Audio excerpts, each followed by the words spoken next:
Sin! Bro, what's up? Yeah, dude, I've been putting everything you taught me to use, bro. especially Reverb. Check this out. Check this song out, bro. It's so good.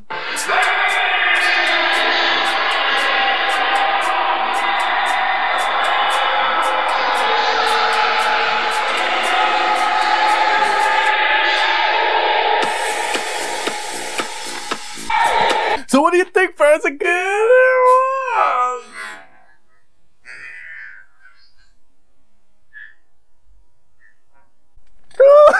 What the fuck is wrong with you, dude? Like, why? Why the fuck you hit me? You're fucking Reverb, yeah, man. So look, it's not fucking good.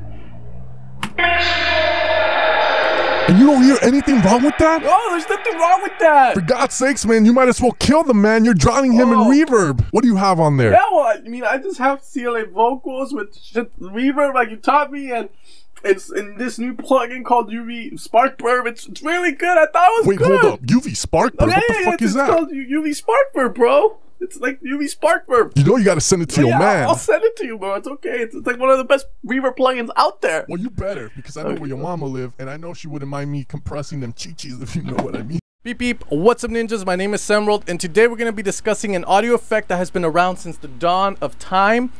It's probably going to be around after humans go extinct to the soundtrack of Kashmir while we nuke the shit out of each other. And aliens are probably going to pick up on it once they land on Earth and find, you know, the plugins. Aliens are probably using it right now to make themselves sound very majestic and godly. That audio effect is reverb. Now today I'm going to be telling you guys my 3 favorite reverb plugins. Now this is very subjective, as you guys know, because there's no such thing as the perfect sounding reverb. It's all going to be based on opinion, on how you use it. So some of you might be wondering what I make, and I make dance music. Now that doesn't mean that these reverbs are only good for dance music. I think these reverbs are good for any style of music where you need hall type, plate type reverb. So I hope you guys enjoy this list. Last thing I have to say is that this list is not sponsored, so I'm not paid to promote any of these plugins. I just think they're amazing reverb plugins for what they are, and I hope you guys can give them a shot and try them out.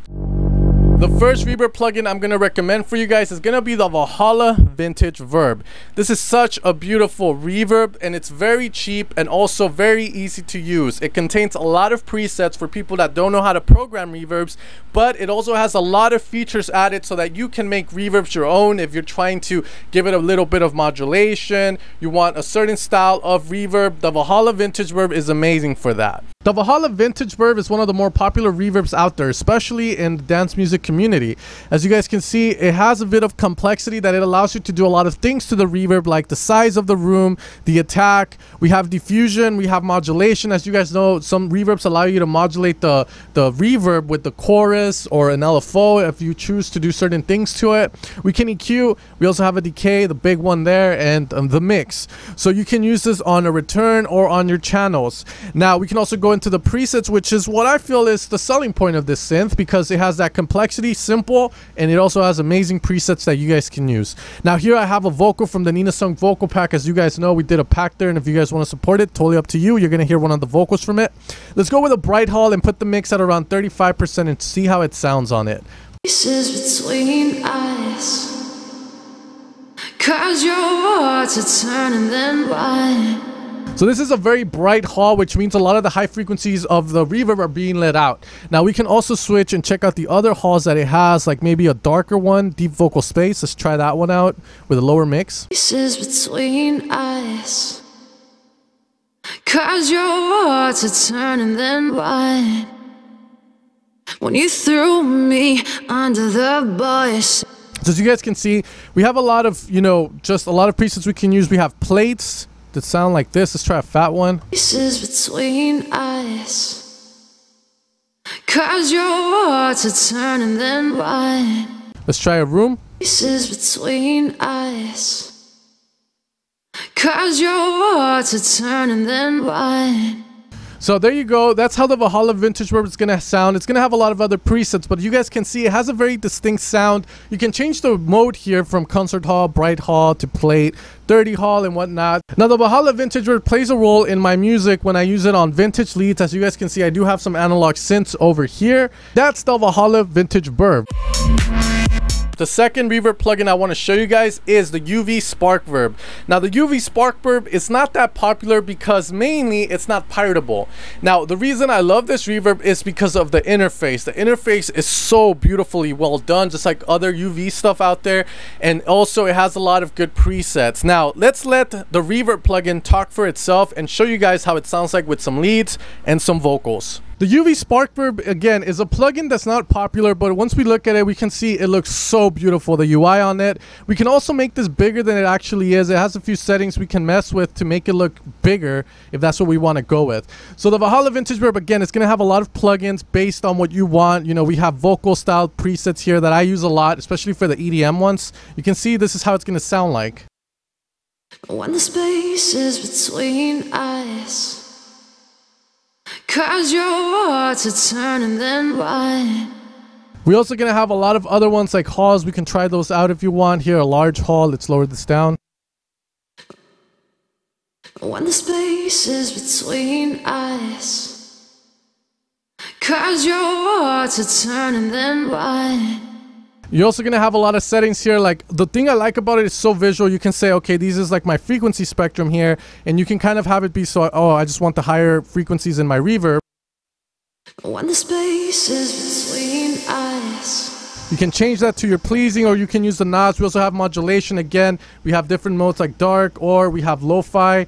We have the shape, the size, you know, very easy to use, very straightforward. What you see is what you get. And that's what I love about these reverbs. I know there's more complex reverbs out there that we can use. The thing about that though is in the end, whatever makes your life easier and gives you good results, that's what I like to, you know, work with. We also have this neat little feature that I have yet to learn how to use, but I always like the way this looked. We're going to have A and B, and we're also going to have a randomizer that you can just randomize the presets and it'll give you the random stuff. And then you can also mutate all the parameters. So very cool stuff that UV Spark Verb offers. And finally, the last reverb I'm going to recommend for you guys is going to be one that you already have. And you're probably going to hate me for this, but it's going to be the reverb that comes with your digital audio workstation.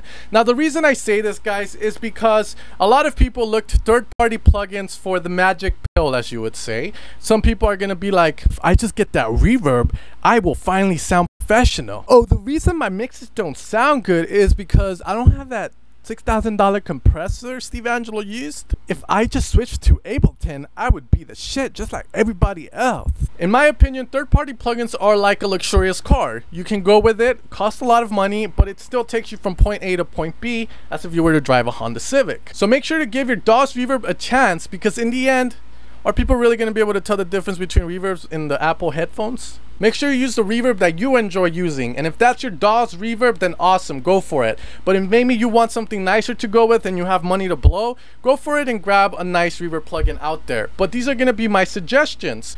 Alright guys, and that's going to be the end of the video. I hope you guys enjoyed it. Make sure to leave a like and leave a comment below on any future videos you guys want to see, and I'll try and get them in. Also, if you guys want to join us over at Facebook, we have the Evolution of Sound group, where we're always talking about amazing things that deal with dance music. Sometimes we have some shenanigans. But I hope you guys enjoyed this video. evilsounds.com if you guys want to support me, and I'll see you guys next time, ninjas. Take care and have an amazing day.